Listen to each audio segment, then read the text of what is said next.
Every child deserves a birthday.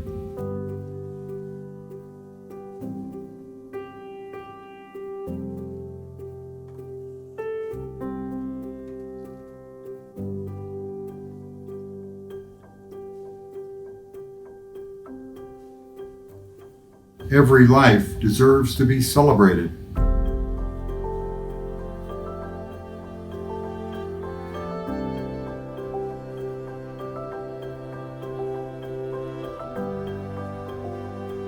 Yet some, at the decision of their own mother, never get to experience this.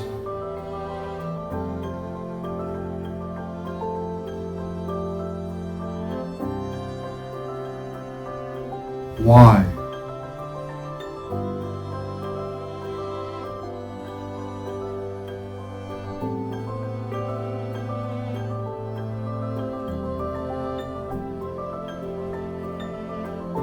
Fear, confusion, doubt, misinformation, and despair can all lead to a woman choosing to end her pregnancy to deprive her child that celebration.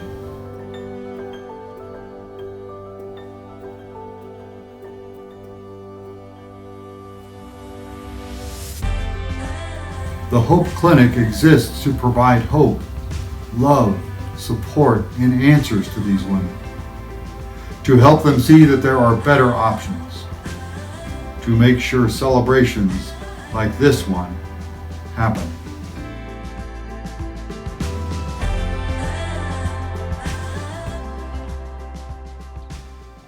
I'm Jim Heckman, Executive Director. I recently spent some time at a friend's home on Lake Erie, and one morning the wind turned to a strong northeast, and the previously calm lake became very active. For a long time, I just sat on the seawall, completely absorbed in the sight and sound of the waves as they continuously crashed into the rocky shore. I could not look at anything else, nor hear any other sounds. But when I moved just a little way back from the edge, I realized I could no longer see those waves as they smashed the rocks below, but only as whitecaps out on the lake. And then I saw boats and a couple of ducks floating on them. And I could hear folks talking, gulls calling, a dog's bark. And it struck me that this is what we do here. We pull her back from the rocky shore.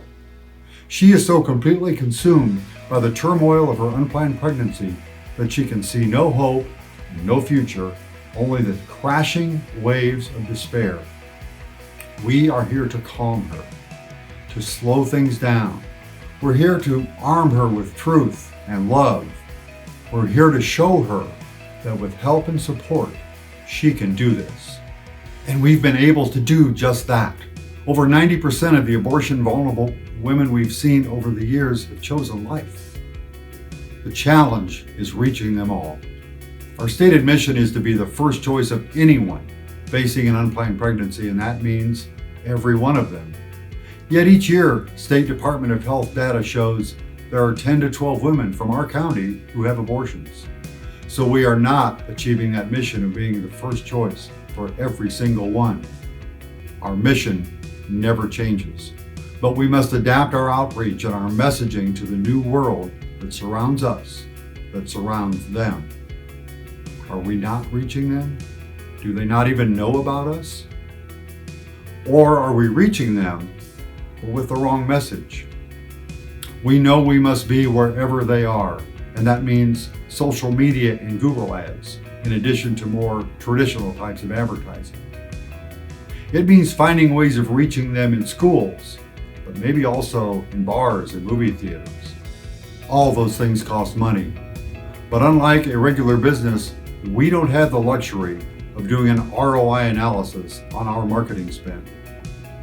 Just how much is one life saved worth in terms of dollars and cents?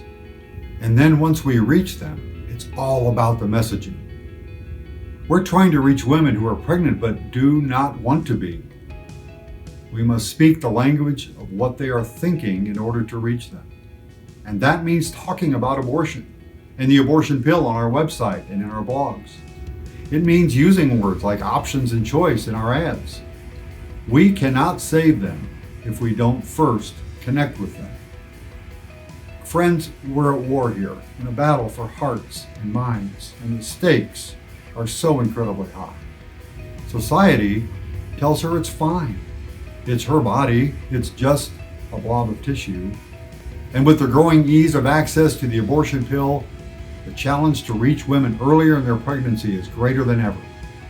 We must arm ourselves with new and more creative weapons, and you can help us do that.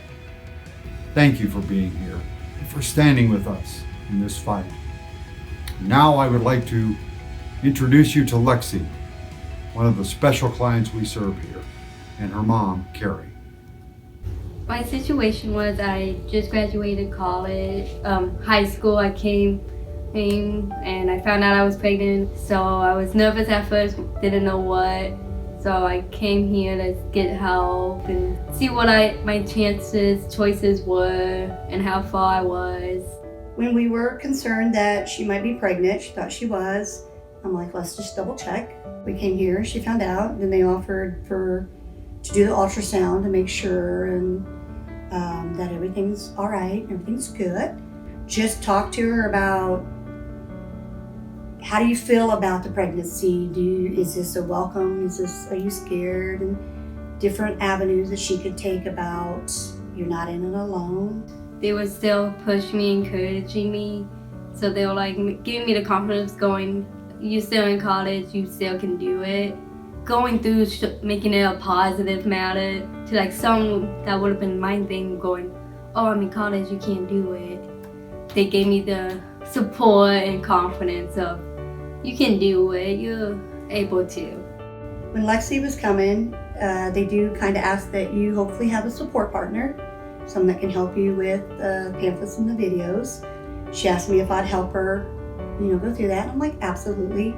I think we first started out with some pamphlets, found ones that kind of pertain to us, pregnancy, steps along the way, what's good and what's bad.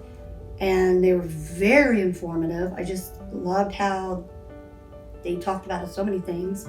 It really helps having another support person, because with me and mine, there'll be days of I just want to rest, don't want to do anything. And having that extra person is like a push to do it. You're like, because she'll be like, hey, let's do this. Even if it's just one pamphlet. So having that support is what could help get those bucks going. Being a person for the whole clinic has really helped my life by giving me so much knowledge of different things, from the pamphlets to having encouragement because of all that I'm doing in life. I know I can easily talk to them about it, and they're able to help me, support me, and let me talk it out. I just wish more people knew about it, because there are a lot of people that, especially young ones, that are scared and just not sure who to turn to or where to turn to, or that they don't have nobody. And I just wish that there's a way we could get it out there more of, there is a safe place to go. There are options to find out, get help, just have a friend. So they will also welcome your kids, really. Yeah. They will take them in and just love them and just talk to them. So it's a great place to they're not just going acting like they're friendly. They are very friendly. They're willing to welcome you, your struggles, anything you go through. No one will judge you here. No one will be like, well, they do make you feel welcome. Come in, sit, talk to them, and let them help you with whatever you might need help. Not everybody's the same. You may need this, but you may need that, and they will help you out with whichever way you want, how little or as much as you feel you need to either get on your feet or just get through a bad time, or just to know and help you out of whatever you feel the situation may be in. I always appreciate the courage of these young women to share with you in this way. I hope that seeing them and hearing their words in their own voices make our work that much more real to you. And now I'm honored to introduce Steventhen Holland. Steventhen is a recording artist, worship leader, and author. He's an inspirational, motivational, and national pro-life speaker and founder of Broken, Not Dead Ministries. His life is the result of the gang rape of an 18-year-old mentally challenged young woman. Incredibly, despite his mother's lack of intellectual ability, her homelessness, and a society that pressured her to abort him, Steventhen was allowed to have a birthday. This evening, you will hear his story. Jim, I'm so thankful for that introduction, man. Probably so undeserving, but you did a beautiful job. The Hope Clinic, I want to say thank you for allowing me the opportunity to be here, to partner with you as we lock arm in arm, as we fight for life. You all are standing on the front lines every day, championing life and fighting for that. And your community is so blessed to have you here. As I think about the theme for this evening, that every child deserves a birthday, I'm thankful that I have people in my life that saw value in me and fought for my life, that I can even stand before you tonight. And I'm honored to share my story with you. So I'm going to pick up my story as an 8-year-old child. I had some friends at school look at me and say, man, you are so weird and different. And I'm looking at them like, what are you talking about? They said, you're brown and your family's not. So I look at my hand, guys. For the first time, I look at my hand and I'm like, they're not lying. I'm brown and the rest of my family's white. So in that moment, obviously I knew something was off. So I come home and I sit down on the bed with my mom that night like we do every night. And she's getting ready to tuck me into bed and tell me goodnight. And she knew something was wrong. So she pulled me in really close and she said, son, what happened? And I told her what happened that day at school, what those friends said to me. And she said, okay, son, I got to tell you something. I knew this day was coming, but we brought you into our family as a 7-day-old child, as a foster child. You were on the same bottle you left the hospital with. You literally were on death's doorstep. Human Services said actually that you may not even make it, but we squeezed milk into your mouth. We loved on you. We nursed you back to health, and you are our son. You at age 2, we actually officially adopted you into our family. And she kind of paused for a minute, and it got a little bit awkward, to be honest with you, but she walked over to my closet. In the top of this closet, she grabs a folder, and inside of this folder, there was 8 pages of typewriter paperwork, and then about 200, maybe a little over that, of journal entries that she had done, my family had done over the first 5 years of my life. But those 8 pages of typewriter paperwork from 1982, when I was born on March 31st, it had broken information. It had my birth mom's name, Glenda Sue Holt, and then some of her family history. But I didn't have a lot to go on. But what I didn't realize was I was being given this precious, wonderful gift. And as an 8-year-old child, I didn't realize that. But later, as we go through the story, you'll see how that plays out. But I'm just going to go back to that 8-year-old child, though. When I found out that I was adopted and this wasn't my blood family, I'm just being honest with you. I was frustrated. I was angry. That's the first time in my life I remember truly being broken. And it's also the first time in my life I remember asking God, why? God, why would a mother not want her son? Why do I have to be the wrong color? Why does this hurt? So it was hard. I'm processing that as an 8-year-old child. And I will say this, part of my story, I'm a man of faith. And in the midst of my darkness and my brokenness, though, is also when I came running to the cross and I found Christ as an 8-year-old child, broken and hurting and asking God why. And he came into my life and he saved me. So this journey of walking with the Lord began as an 8-year-old. But, going through middle school and high school, again, just being honest tonight, I still had those questions. I was still longing deep down in my soul, why would a mother not want her son? So I want to fast forward to 27 years old. I'm married at this time. My wife and I, we've gone through 2 miscarriages. We lost our first pregnancy as an 8-week-old child. And here I am, my wife and I asking God, why is this happening? Why is this hurting? We just want to be parents. And then we had a successful pregnancy with Isabella, who's our 14-year-old daughter today. Then our 3rd pregnancy, we actually lost another baby, 10 weeks old. And that just started mounting up. Again, I'm asking God why. My wife is asking God why. My wife is hurting, and there's nothing I can say to help her, and I'm struggling.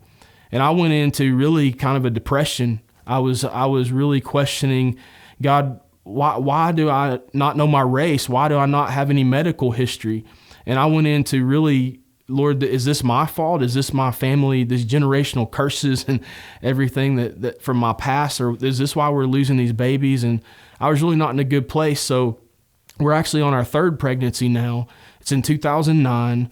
And I was sitting at my apartment with my wife and my firstborn, and we're expecting our second daughter, Eliana, who's 11 today. And we also have an 8-year-old, Cadence, today as well. But during this pregnancy, the fourth pregnancy, we've lost 2. And I'm sitting there, and just in my spirit, in my heart, I felt the Lord say, it's time. And I'm like, what's that mean, Lord? It's time. And it took me about 2 or 3 days of processing what was going on inside my heart. And he said, it's time to look for your mom. Not your adopted mom, but your birth mom. And I said, Lord, how do I do that? And he took me back to, I told you I had this precious gift given to me by my adopted family when I was 8 years old. I found that folder in a box. I dug it out and I opened it up. In these 8 pages of typewriter paperwork with very limited information, it literally took 3 days of looking online with this paperwork, and I found a website for a man named Steve Holt. He's a magician and ventriloquist from Spartanburg, South Carolina. I'm going to be honest with you, kind of a weird guy, right? At least initially, that's what I'm thinking. He's sawing people in half, these videos, at least we think he is, right? These illusions, and he's talking with puppets, and I'm like, man, why is this guy's website coming up in my search? And then I find his bio. And literally on his family history, every single name that's on these 8 pages of typewriter paperwork from 1982 is actually on his website. But one specific name that grabbed my attention, and he called her his baby sister, Glenda Sue Holt. That's my birth mom's name. So I think what I did, I know what I did, I actually sent him an email. So it's probably, I think it was like 1 o'clock in the morning. I wrote this guy, and I wrote something like, hey, I think I'm your long lost nephew at 27 years old. And I just hit send. I didn't want to give him too much information, right? And then he actually sends an email back to me. He actually wants to do a phone call. So we do a phone call, and it seemed like we talked for hours, but it was at least a couple hours, and we decided that we want to meet. So I jumped on a plane in Tampa, Florida. I flew to Spartanburg, South Carolina, and at 27 years old, I get to sit down with my birth uncle, Steve Holt, and we get to hug and embrace, and there's honestly a ton of healing that happened in that moment for both of us. But then he tells me, he sits down to share with me how I came into the world, how my birthday became reality. He said, your mom, my baby sister, Glenda Sue, was 18 years old. She was mentally challenged, and she was actually raped by 5 men when she was walking home from a little part-time job that this mental facility she was in had set her up with. Nobody knew what had happened, this brutal attack on her life. It wasn't till a month or 2 later when she started showing that they found out she was pregnant. And so she's in a state-ran facility, mental facility. She's basically homeless without their support, no money, no family. And they're saying, there's no way you can have this child. There's no way you can carry this child. And I'm going to tell you, by the grace of God, he's faithful, he's good. He put it in the heart and the mind, and it gave a fight to this young woman who only functioned mentally as an 11-year-old. And she said, my son is worth fighting for. Of course, she didn't know I was a son at the time. Her baby was worth fighting for. So she literally carried me homeless for the duration of that pregnancy. Till the point at the end of the pregnancy, 9 months old, she's living in a cardboard box behind an old grocery store in a little town in Tennessee called Whitwell. If you're from there, they say Whitwell. But there just happened to be in this family, or in this town, a family who was longing for one more little boy. They had had a miscarriage about 2 years prior to this event, and they were longing for one more. So at 9 months pregnant, 18 years old, living behind this grocery store in a box, a 16-year-old boy came behind this store and found her carrying me. And he said, okay, I'm going to take you home to my family. So the 16-year-old boy shows up at his family's house with the 9-month, 18-year-old pregnant woman and says, hey, can we keep her? Right? And I laugh because can you imagine, 16-year-old son bringing home this 18-year-old pregnant woman. But by the grace of God, they said, you know what? Yes, we'll help. So 2 weeks later, she gives birth to Steventhen William Holt on March 31st, 1982, but within 7 days, they dropped me off at Human Services to go into foster care because I was on the same bottle of formula I left the hospital with. I was literally on death's doorstep. And this family brought me in, not their color, not their blood, and loved me as their son from day one. And I'm finding all this out, y'all, as a 27-year-old man. And I thought that was the end of the story, but my uncle looks at me, just gazes into my eyes, and kind of an awkward moment. I could tell he was thinking, and he said, "I want to tell you something. Your mom, my baby sister, Glenda Sue, is alive today." And he asked me this question: "Do you want to meet her?" And without hesitation, this is what I said: "It's time," because that's what the Spirit was speaking to me a few months prior to that. The time is now. So what I want to do for you all tonight is I want to give you an opportunity to meet my hero, my mom, Glenda Sue Holt. I love my sunshine, and I love my life, and I love all of y'all, and never forgive me. Amen. Amen. Amen. All right. Well, we hope you enjoy our magic show and our song and dance. All right. We got a song. And Stephen's going to sing for us. I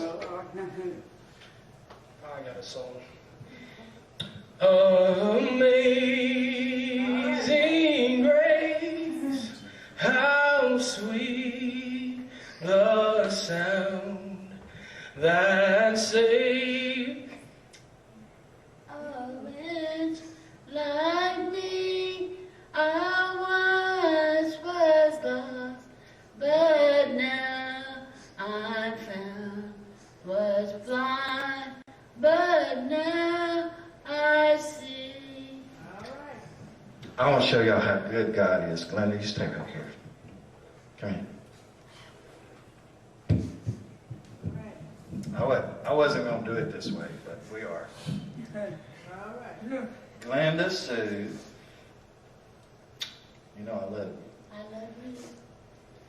love you. You have been through a whole lot. And you've been the best girl you could be for 46 years.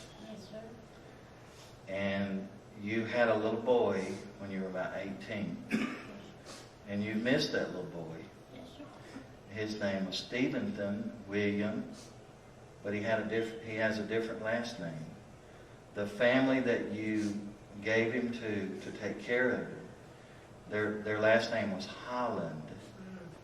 So his name is Steventhen William Holland.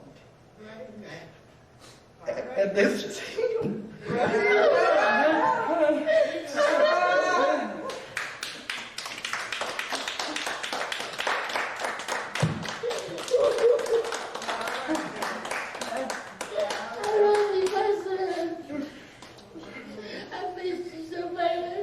This is your boy. He's a good boy. Let me You are his real mama. And you've been the best mama you could be to me. I'm so happy you made the choice that you did. I love you too. Yes, he does. We have pictures for you. He brought pictures for you. He has made a scrapbook for you. And he has, in the scrapbook, he has pictures of him. Remember the picture you carried of the little boy? You thought was your son, but wasn't really your son. But now you have real baby pictures of him. And you have pictures of the Holland family, Mr. and Miss Holland, that raised him. He has a lot of family. And they love you. They've always loved you. Son, I love you from the bottom of my heart, and I love you deeply in my heart. And I want to say I'm glad that you're here today. And Mama loves you, and I have from this first time that you was in my belly. I sang to you, I read nursery rhymes to you, I remember all that. And this is your mama right here. and I love you, my son. And I want to show you something that I've learned. I love Jesus, and I want you to know that I love my family. And I know now I have a real big family that I can look forward to seeing. Wow. You guys got to meet my hero, Mama Glenda.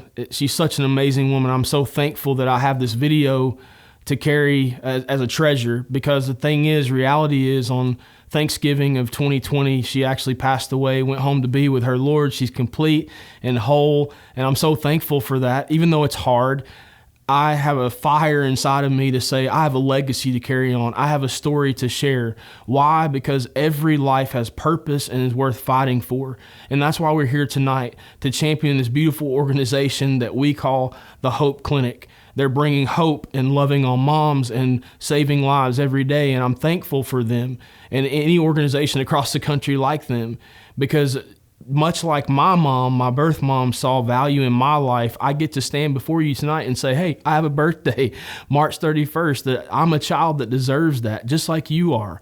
And then I think about a family, this adopted family that again brought me in, wasn't their color, wasn't their blood, but they loved me as their son, and they have been loving me as their son for 39 years now. Then I think about a community of people, which I know you don't know this, but I want to share it. There were 800 people that rallied behind this family that was a white family in the South to keep this biracial child that you're looking at, the brown guy tonight, to keep them in their home. And if it wasn't for this community of people that rallied behind this family, I may not be here today.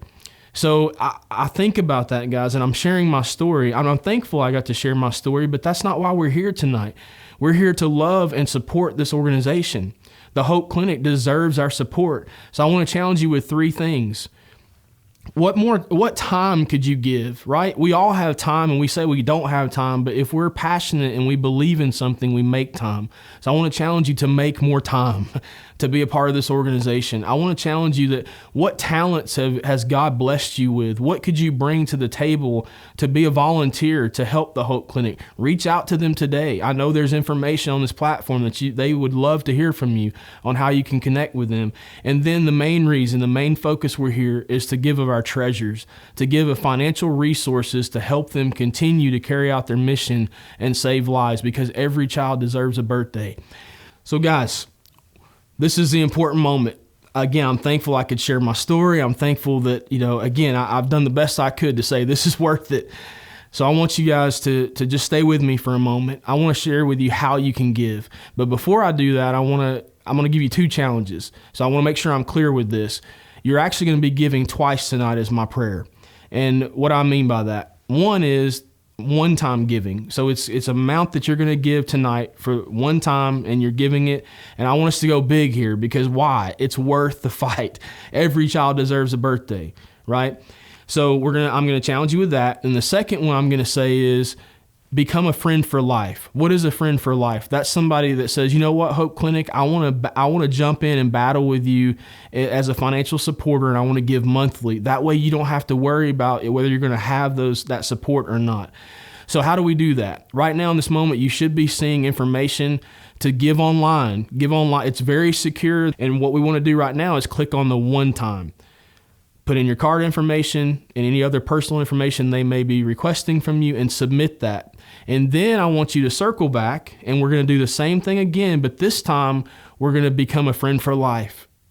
So pick that monthly amount, pray about that. What can we sacrifice, because we believe in this and we want to stand on the front lines with the Hope Clinic to support life so that every child has a birthday. So we give that amount right now, put it in, and then under the drop-down menu, there's actually going to be a tab there that says monthly. You become a monthly supporter, a friend for life. Put in your card information, your personal information, and submit that as well. Now, hopefully tonight I've done the best I could to be clear, but if you have any more questions or you need help, please reach out to the Hope Clinic. They'll be more than happy their staff and their leadership to walk you through and clarify anything that I wasn't clear on tonight. But before I leave, I want to say this. I am so thankful, so honored. It was such a privilege to share my story and champion life with the Hope Clinic.